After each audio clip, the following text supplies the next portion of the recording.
Only one. I have not translated. There is a lovely छोटा उनका वो है, जब मैं हिस्ट्री स्टूडेंट थी वो डेट्स को लेकर के बड़ा तकलीफ होता था, कुछ डेट्स ही, and I can understand and she says अब तो सिर्फ डेट्स ही आता है, अगली डेट अगली डेट अगली डेट अगली डेट.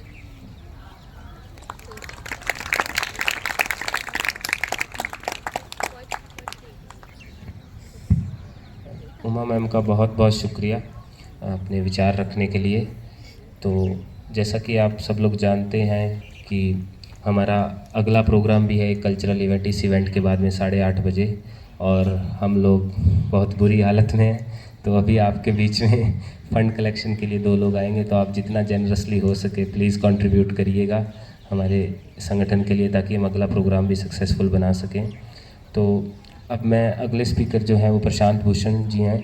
वो सुप्रीम कोर्ट में सीनियर एडवोकेट हैं और सामाजिक कार्यकर्ता हैं, और वो उन्हें इंट्रोडक्शन की वैसे ज़रूरत नहीं है क्योंकि आप सब लोग उन्हें जानते ही हैं. तो अब मैं उनसे अनुरोध करूंगा कि वो अपने विचार रखें. Thank you. सॉरी मैं देर से भी आया, और मुझे क्योंकि जल्दी जाना है तो मैं और लोगों को थोड़ा शॉर्ट सर्किट कर रहा हूँ जो मुझसे पहले से आए हुए थे.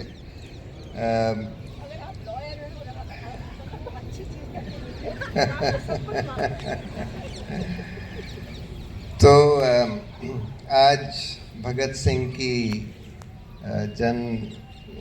उनका जन्म दिवस है, और भगत सिंह के बारे में आप ज़्यादातर लोग जानते होंगे, लेकिन 2 बहुत ख़ास चीज़ उनमें. एक तो ये कि बहुत कम उम्र में, उनकी डेथ भी बहुत कम उम्र में हो गई थी, बहुत ही कम उम्र में. लेकिन उतने कम उम्र में अगर आप उनकी राइटिंग्स पढ़ें तो आपको समझ में आएगा कि उनकी समझ हिंदुस्तान के बारे में, हिंदुस्तान के समाज के बारे में, हम लोगों की प्रॉब्लम्स के बारे में कितनी गहरी थी. और वो ये समझते थे कि सिर्फ आज़ादी मकसद नहीं है, एक ऐसे समाज को बनाना जिसमें जस्टिस होगा, जिसमें इक्वलिटी होगी. इसके लिए हिंदुस्तान में तरह तरह की प्रॉब्लम्स थी. कास्ट की प्रॉब्लम थी, क्लास की प्रॉब्लम थी, इनइक्वालिटी थी, लैंडलॉर्डिज्म था, सब कुछ था. और ये सब अंग्रेज़ों ने नहीं किया था, अंग्रेज़ों ने भी काफ़ी प्रॉब्लम्स क्रिएट करी, लेकिन ये हमारे समाज में पहले से था. तो उन्होंने सब समझ के बहुत कुछ इसके बारे में लिखा. और दूसरी जो उनकी बहुत ख़ास क्वालिटी थी, वो ऐसा जज्बा कि वो मतलब कुछ भी सैक्रिफाइस करने के लिए तैयार थे, अपनी जान देने के लिए तैयार थे, अपना मकसद अचीव करने के लिए. उस तरह की समझ और उस तरह का जज्बा आज बहुत कम लोगों में होता है. अगर हम आज के समाज में मॉडर्न डे भगत सिंह ढूंढें तो उसके नज़दीक हैं लोग, जैसे आपके उमर खालिद को हम कह सकते हैं कि वो उनकी भी समझ हिंदुस्तान के बारे में, उनके समाज के, हिंदुस्तान के समाज के बारे में, यहाँ की प्रॉब्लम्स के बारे में बहुत अच्छी है. उनकी भी राइटिंग से, उनकी स्पीचेस से ये दिखाई देता है, झलकता है. और इसके लिए जितने साल से वो जेल में हैं, देखिए आज हिंदुस्तान में दोनों चीज़ें हो रही हैं. एक तरफ तो बहुत सारा हमारा समाज इस देश का ऐसा हो गया है जो कि इस देश के लोगों से, देश के समस्याओं से बिल्कुल कटा हुआ है. बहुत सारा हमारा upper middle class, upper class जो है बिल्कुल कटा हुआ है. उनको ना तो कोई इंटरेस्ट है कि पूरे देश में बाकी समाज में क्या हो रहा है, ना कोई अंडरस्टैंडिंग ही है. तो एक तरफ तो हम ये देख रहे हैं, और आजकल बहुत सारे लोग इस जो भाजपा ने हिंदुत्व का और कम्युनलिज्म का जहर फैलाया है उसमें भी घुल गए हैं। बहुत सारे हमारे अपर मिडिल क्लास के, अपर क्लास के लोग उसमें भी, खासकर हमारे सेलिब्रिटीज़ वगैरह, हमारा मीडिया, मेन स्ट्रीम मीडिया जो है। लेकिन दूसरी तरफ कुछ ऐसे लोग बचे हुए हैं जो कि समझ भी अच्छी रखते हैं हिंदुस्तान के बारे में, और जो बहुत कुछ त्यागने के लिए तैयार हैं, बहुत जोखिम उठाने के लिए तैयार हैं। और इसी वजह से चाहे हिंदुस्तान की हालत आज काफ़ी ख़राब है और भाजपा ने काफ़ी ख़राब कर दी, लेकिन उसके बावजूद भी आज फिर भी बहुत कुछ बचा हुआ है। और हमको ये समझना कि आज हम कहाँ खड़े हैं, क्या बचा हुआ है, और हमको उसको ठीक करने के लिए क्या करना है, ये ज़रूरी है। तो देखिए कहाँ खड़े हुए हैं। पिछले 10 साल में कई चीज़ें हुई। एक तो ये सांप्रदायिकता का, कम्युनलिज्म का बहुत जहर हमारे समाज में घोला गया, और उस जहर में काफ़ी लोग आ गए हैं। सब लोग नहीं आए हैं, बहुत सारे लोग उसके बाहर हैं, लेकिन काफ़ी लोग उस जहर में घुल गए हैं। दूसरी बात, इन 10 सालों में हमारे इंस्टीट्यूशंस, चाहे वो न्यायपालिका को ले लीजिए, चाहे वो इलेक्शन कमीशन को ले लीजिए, चाहे वो यूनिवर्सिटी एडमिनिस्ट्रेशंस को ले लीजिए, चाहे वो सारी जो इन्वेस्टिगेटिव एजेंसीज हैं, सीबीआई, एनफोर्समेंट डायरेक्टरेट, एनआईए और पुलिस एजेंसीज, इन सब को ले लीजिए, सारे ही नेशनल ह्यूमन राइट्स कमीशन, जितने भी इंडिपेंडेंट इंस्टीट्यूशंस बनाए गए थे संविधान के द्वारा या कानून के द्वारा, सबकी स्वतंत्रता, तो वहाँ पर ऐसे लोगों को अपॉइंट कर दिया गया है, यूनिवर्सिटीज़ में ऐसे लोगों को अपॉइंट कर दिया गया है एज वाइस चांसलर्स, जिनको एजुकेशन बाय एंड लार्ज, सब जगह नहीं लेकिन ज़्यादातर, जिनको एजुकेशन की कोई समझ नहीं है। पिछले जो आपके वाइस चांसलर थे, जो अब यूजीसी के चेयरमैन बन गए, वो तो ये कहते थे कि हमको यहाँ तोपें लगा देनी चाहिए, फाइटर एयरक्राफ्ट लगा देने चाहिए, जिससे हम डिसिप्लिन इंस्टिल कर सकें। और यहाँ पर सारे पब्लिक डिबेट्स, डिस्कशंस वगैरह करीब करीब बैन कर दिए गए थे कि यूनिवर्सिटी का तो मेन मकसद ये होता है कि भाई क्रिटिकल थिंकिंग को प्रमोट करें, हर चीज़ के बारे में बिल्कुल फ्री फ्रैंक ओपन डिस्कशन हो, डिबेट हो, और उसके मंथन से जो सही चीज़ें हैं वो बाहर आ सकें।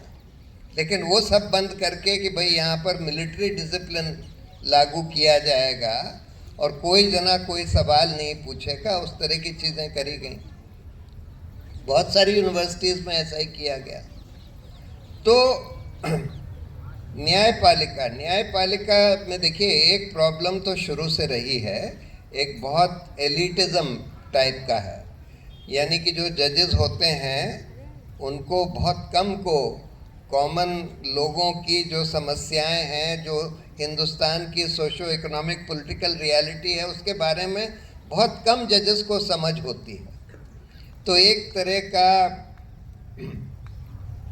इनसेंसिटिविटी कि भाई अच्छा ये पुअर आदमी का, ये झुग्गी झोपड़ी वालों की झुग्गियाँ तोड़ी जा रही हैं, स्ट्रीट वेंडर्स को हटाया जा रहा है, रिक्शा वालों को पीटा जा रहा है, इस सब के बारे में बहुत कम जजेस में कोई संवेदनशीलता होती है। ये प्रॉब्लम तो शुरू से रही है, लेकिन हाल में एक नई प्रॉब्लम खड़ी कर दी गई है भाजपा के शासन के दौरान कि पहले न्यायपालिका काफ़ी हद तक कम से कम सरकार से स्वतंत्र होती थी, और उनका क्योंकि एक मेन रोल ये है कि हमारे मौलिक अधिकारों की रक्षा करना और विधायिका और कार्यपालिका को अपने अपने दायरे में रखना। और उसके लिए सरकार और विधायिका से स्वतंत्र होना बहुत ज़रूरी है। और पहले काफ़ी हद तक ये था, लेकिन पिछले 10 साल में हम देख रहे हैं कि धीरे धीरे करके न्यायपालिका की भी स्वतंत्रता क्षीण होती जा रही है। और उसका एक नया हाल में उदाहरण आप लोगों ने देखा कि कैसे मोदी जी चीफ जस्टिस के घर पर पहुंच गए 4-4 कैमरा लेकर, और गणेश पूजा वहां करने लगे चीफ जस्टिस के घर पर, जबकि कोड ऑफ कॉन्डक्ट में ये लिखा हुआ है, जजेस के कोड ऑफ कॉन्डक्ट में, कि जजेस को कम से कम पॉलिटिशियंस वगैरह से अलूफ रहना चाहिए, अलग रहना चाहिए। आपको ऑफिशियली मिलने की ज़रूरत है, ज़रूर मिलिए, लेकिन इस तरह से अनऑफिशियली आप प्राइवेट फंक्शन में।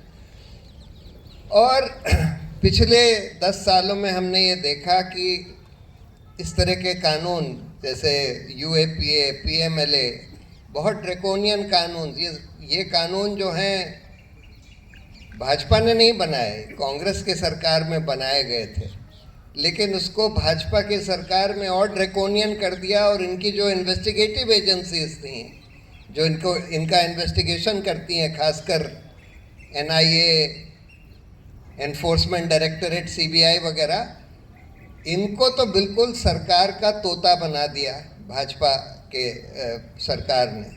पहले ऐसा नहीं था। तो इसलिए ये हम नहीं मानते कि भाई कांग्रेस के समय सब सही हो रहा था या इस तरह के कानून नहीं लाए जा रहे थे, लाए गए, जो बिल्कुल खतरनाक कानून हैं, जिनको नहीं होना चाहिए। यूएपीए, पीएमएलए में जिस वजह से ये लोग, इन लोगों को जिनका जिक्र उमा जी ने किया, उनको अभी तक 4 साल, वहाँ भीमा कोरेगांव में 6 साल से ज़्यादा से हमारे सबसे बढ़िया ह्यूमन राइट्स एक्टिविस्ट जेल में सड़ रहे हैं, बेल नहीं मिल पा रही।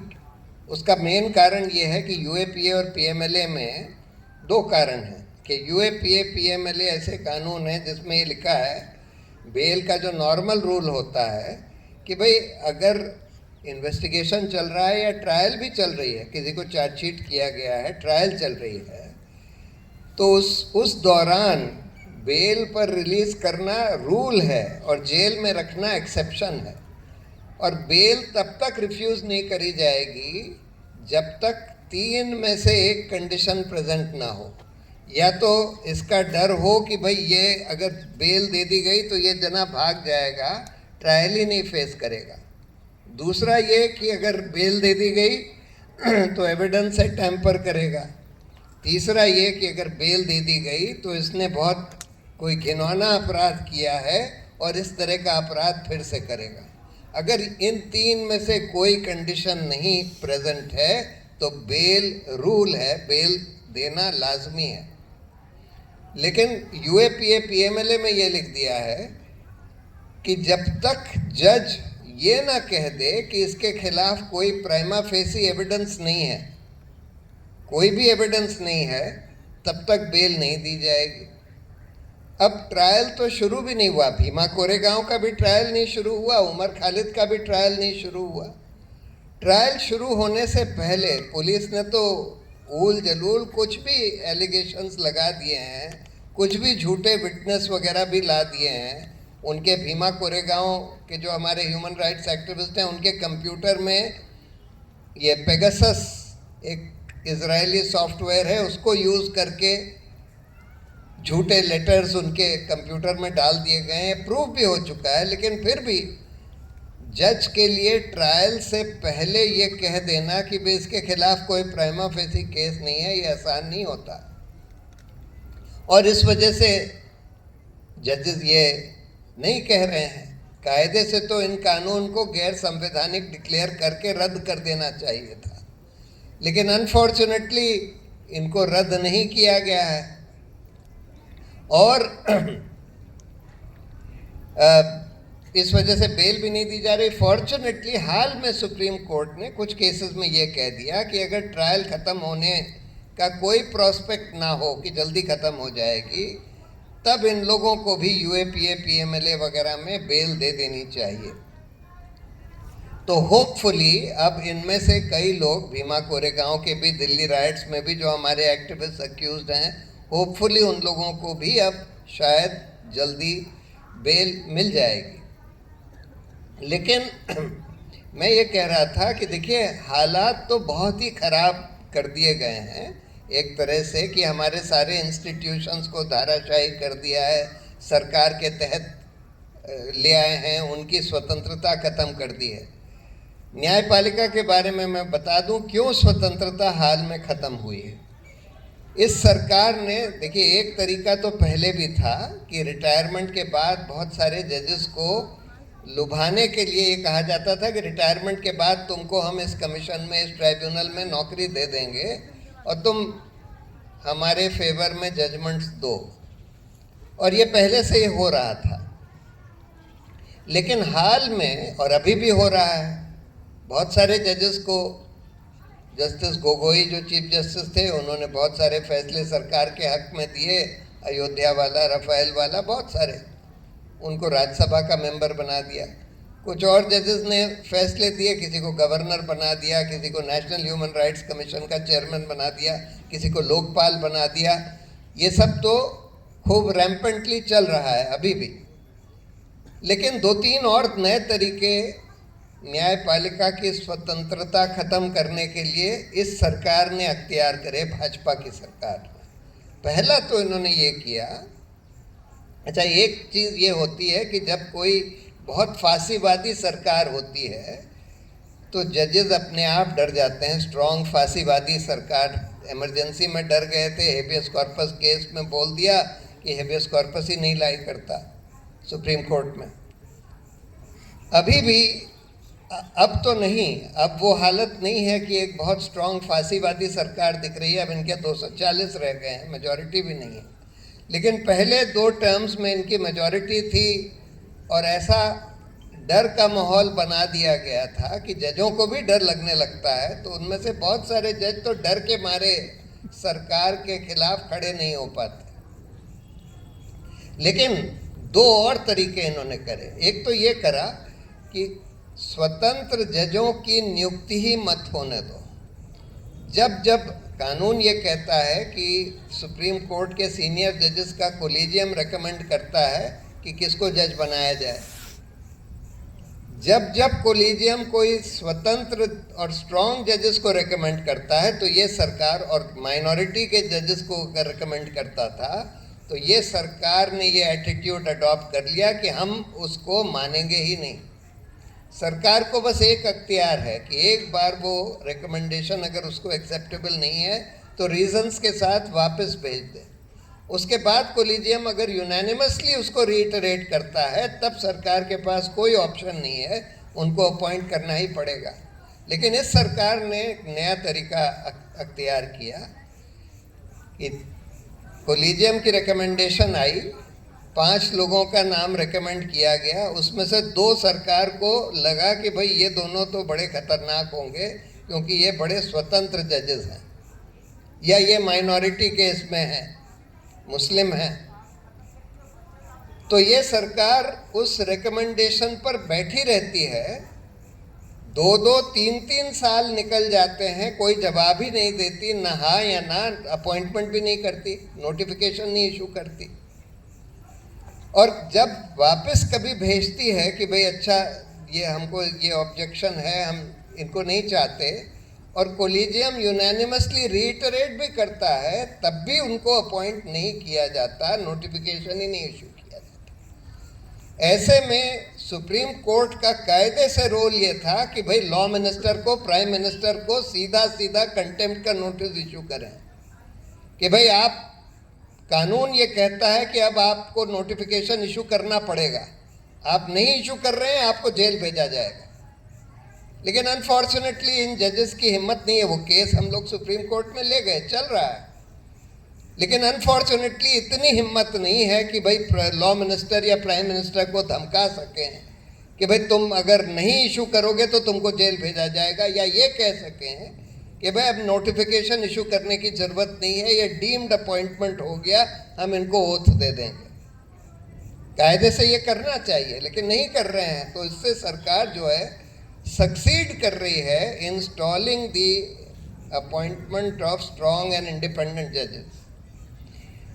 और लेकिन उससे भी एक खतरनाक तरीका इस सरकार ने अडॉप्ट किया है कि सारी investigative agency CBI, IB, ED सबको कह देती है कि भाई इन सब जजेस के बारे में डोसियर बनाओ, इनके क्लोज रिलेटिव्स के बारे में डोसियर बनाओ, ढूंढ के जांच पड़ताल करके ये पता लगाओ कि भाई इन्होंने कभी कोई गलत काम किया है, इनके बच्चों ने, इनके वाइफ्स ने, इनके हस्बैंड्स ने, इनके नज़दीकी रिश्तेदारों ने कोई गलत काम किया है।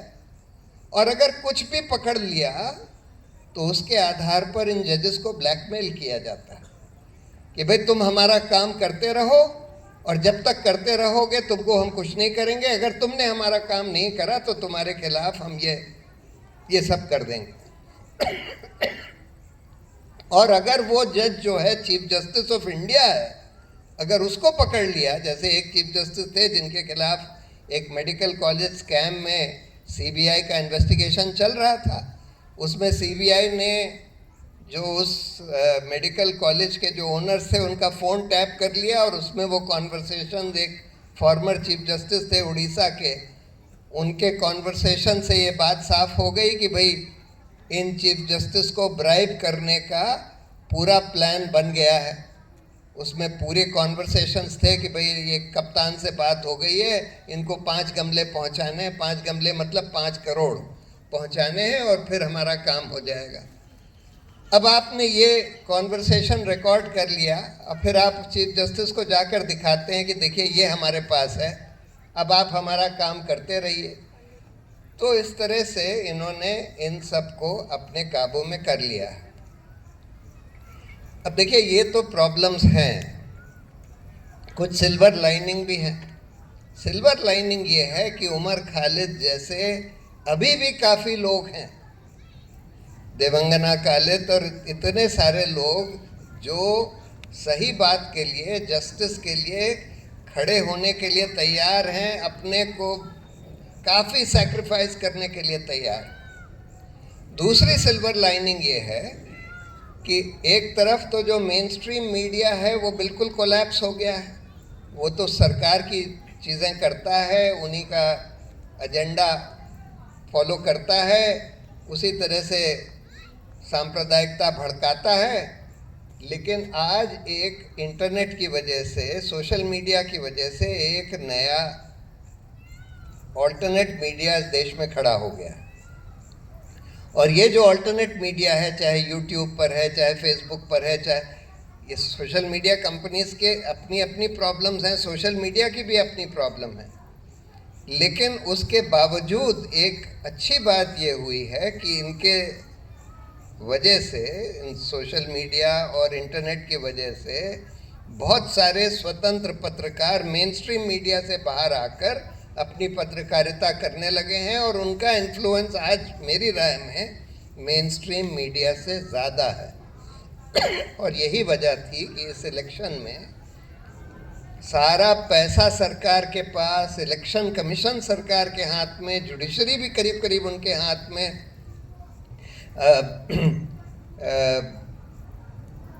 सब कुछ उनके हाथ में। लेकिन क्योंकि ये ऑल्टरनेट मीडिया खड़ा हो गया, इसकी वजह से वो फिर भी मेजॉरिटी उनकी नहीं आ पाई, 240 पर ही सिमट गए। और अगर बिल्कुल फ्री एंड फेयर इलेक्शन होता तो शायद 200 भी नहीं आते। और आज तो अगर फ्री एंड फेयर इलेक्शन हो जाए, मेरा मानना ये है कि आज इनकी 150 सीट भी नहीं आ सकती अगर आज फ्री एंड फेयर इलेक्शन हो जाए हिंदुस्तान में। तो ये सब सिल्वर लाइनिंग है। लेकिन हमको और उमर खालिद पैदा करने की ज़रूरत है। और जेएनयू जो है ये ब्रीडिंग ग्राउंड है।